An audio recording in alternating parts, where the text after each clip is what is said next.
Apollo 17 was a fitting conclusion to a triumphant space program which will inspire future generations for many years to come. What NASA achieved in the decade following Kennedy's pledge is a testament to man's ingenuity. We choose to go to the moon. We choose to go to the moon. We choose to go to the moon in this decade and do the other things. Not because they are easy, but because they are hard. Many years ago, the great British explorer George Mallory, who was to die on Mount Everest, was asked why did he want to climb it. He said because it is there. Well, space is there, and we're going to climb it. And the moon and the planets are there. And new hopes for knowledge and peace are there. And therefore, as we set sail, we ask God's blessing on the most hazardous and dangerous and greatest adventure on which man has ever embarked.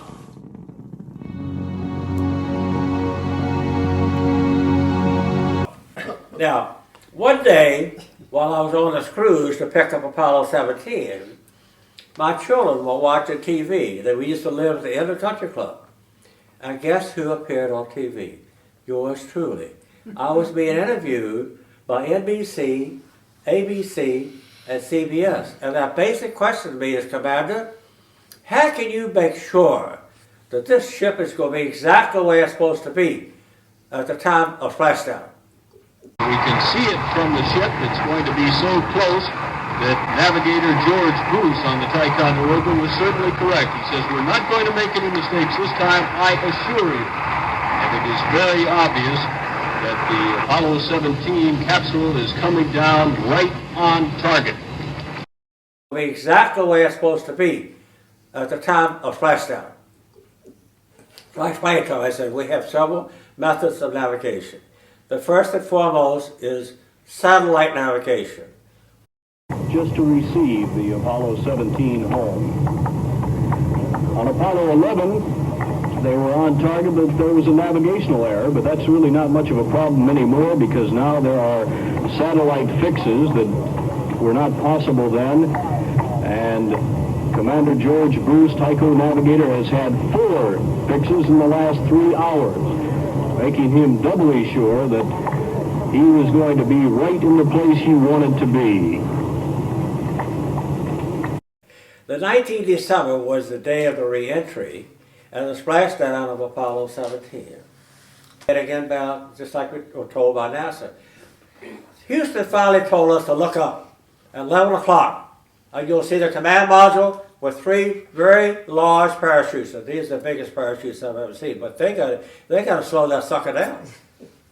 If it splashes at 36,000 miles in water, it becomes splinters. So we look up at 11 o'clock out there, maybe 20 miles, maybe, just as far as you can see, and sure enough, it was a beautiful sight. That space capsule weighs a little more than 14,000 pounds, and those 3 chutes slow it down to about 21 miles an hour. And we can see it from the ship. It's going to be so close that Navigator George Bruce on the Ticonderoga was certainly correct. He says, we're not going to make any mistakes this time, I assure you. And it is very obvious that the Apollo 17 capsule is coming down right on target. This is a command module coming down with 3 huge parachutes. I get permission from the commanding officer. We pass the word on the 1MC, which is the PA system, but we call it 1MC on a carrier. The people, everybody, I tell them that you're going to come to the flight deck, you see the command module and the parachute coming down at 11 o'clock. I didn't know we had so many people on the ship. All of a sudden, everybody who's not on watch is up there. And you can imagine, because it's a once-in-a-lifetime experience. I tell you, it was quite a feeling for me as I looked up to see that historic event. About 1 minute left here of the parachute ride. A little less than that before splashdown now. So here's what happens when splashdown. So splashdown comes. Before splashdown comes, we have several helicopters airborne with UDT or SEAL team guys with all their gear on. So these guys jump out of the helicopter and they put this flotation gear around the belly. It's just a safety measure, another safety measure to make sure. Now these guys stay with that command module until later, which I'll get into, we bring it back aboard the ship. And he lowers the cable with a guy on, and he hoists the astronauts into the helicopter. When he gets all three of them there, they proceed back to the carrier. So what they would get on the carrier, there's no wind on the flight deck, so the hair doesn't get messed up.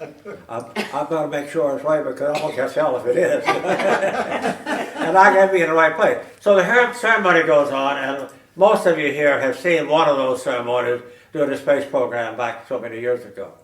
It's quite impressive.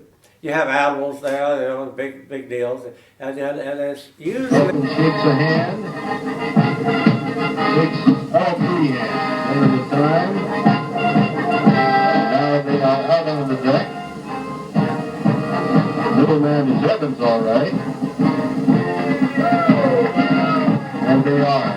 Buckle away as the band strikes up. Anchors away.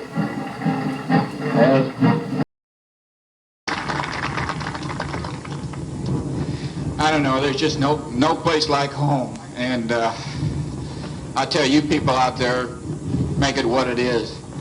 I guess I'm known for a lot of long words, and I see you all out there freezing. But I guess first and foremost, I just want to thank you for coming out and paying a tribute to us. But it's really not a tribute to us at all. It's really a tribute to so many other people. And I had lots of good things I was going to say, and maybe I'll say them, but I do want to say one thing. There are no small people in this program. There are no small people on Apollo 17. Doesn't make any difference whether you swept out the White Room or whether you passed coffee in MCC or whether you kept the sharks away during recovery. Everybody on this flight was a big man. There are no little guys, and if I can borrow just a quick phrase or a quick word that I read yesterday that our president used in terms of words of Sir Isaac Newton, we stood on the shoulders of giants, and I thank you for those shoulders, because without them we certainly couldn't have done anywhere near half of what I think and I hope we were able to accomplish. We're proud. I think Apollo 17 did something that's going to make Apollo live and stand longer than ever before. I think we've taken mankind into a new era.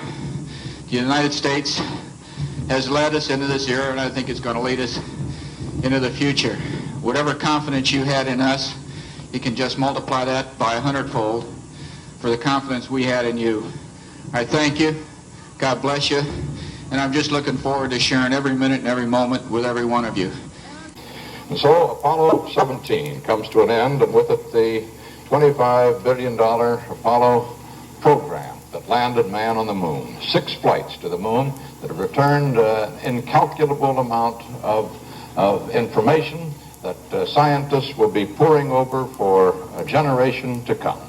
Apollo has ended, and so ends our program with Apollo 17. This is Walter Cronkite with Wally Sherrod, our CBS News Space Headquarters in New York.